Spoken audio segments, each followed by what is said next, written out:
ഇന്ന് തിരുവോണം ഡേ ആണ് കേട്ടോ. ഇനി തിരുവോണം മാത്രമല്ല, ഇന്ന് 2 പ്രത്യേകതകളുണ്ട്. ഒന്ന് എൻ്റെ പിറന്നാളാണ്, രണ്ടാമത്തേത് നമ്മുടെ ബേബി വന്നിട്ട് ഇന്ന് 17 വീക്സ് ആണ്. അതായത് ഇന്ന് എനിക്ക് 17 വീക്സ് സ്റ്റാർട്ട് ചെയ്യാണ്. അപ്പോൾ ആദ്യം തന്നെ രാവിലെ തന്നെ നമ്മൾ പൂക്കളെല്ലാം ഇടാൻ വേണ്ടി സ്റ്റാർട്ട് ചെയ്തിട്ടുണ്ടായിരുന്നു. ആൻഡ് ഈ ഒരു സംഭവം ഉണ്ടല്ലോ, അതൊരു കുഞ്ഞു ട്രിക്കാണ്. നമ്മൾ കറിക്കെല്ലാം യൂസ് ചെയ്ത തേങ്ങാപ്പീരിയില്ലേ, അതിൽ കുറച്ച് ഉജാല മിക്സ് ചെയ്താണ് കേട്ടോ. നമ്മൾ എപ്പോഴും എല്ലാ ഇയറും ഇങ്ങനത്തെ ഡിഫറെൻറ്റ് കളേഴ്സ് ഉണ്ടാക്കാറുണ്ട്. സോ ബോർഡറിലെല്ലാം നമുക്ക് കുറേ കളേഴ്സ് കൊടുക്കാൻ വേണ്ടി പറ്റും കേട്ടോ. അങ്ങനെ ഞാൻ നമ്മുടെ ബേബി വരാൻ പോവല്ലേ എന്ന് വെച്ചിട്ട് ഒരു കുഞ്ഞി കാലൊക്കെ വെച്ച് പൂക്കളം സെറ്റ് ചെയ്യാൻ ട്രൈ ചെയ്തിട്ടുണ്ട്. അങ്ങനെ നമ്മുടെ തട്ടിക്കൂട്ട് പൂക്കളം ഇവിടെ റെഡി ആയിട്ടുണ്ട്. അത്യാവശ്യം കുഴപ്പമുണ്ടായിരുന്നില്ല.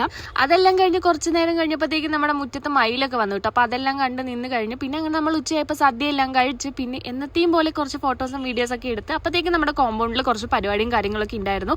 രാത്രി വരെ അതുണ്ടായിരുന്നു. അപ്പോൾ അതിനകത്തെല്ലാം പോയി നിൽക്കുകയായിരുന്നു കേട്ടോ. അത്യാവശ്യം നല്ല രസം ഉണ്ടായിരുന്നു. അപ്പം ഇത്രയും കാലം ഒരു കുഞ്ഞു കുരു പോലെ ഇല്ലായിരുന്ന എൻ്റെ ഫേസിൽ ഇപ്പം അത്യാവശ്യം കുരുവൊക്കെ വരാൻ തുടങ്ങി. അതിൻ്റെ ചെറിയൊരു സങ്കടം ഉണ്ടായിരുന്നു. പക്ഷെ എന്നാലും കുഴപ്പമില്ല. അപ്പോൾ അത്രയേ ഉള്ളൂ. നെക്സ്റ്റ് വീഡിയോയിൽ കാണാം. ബൈ.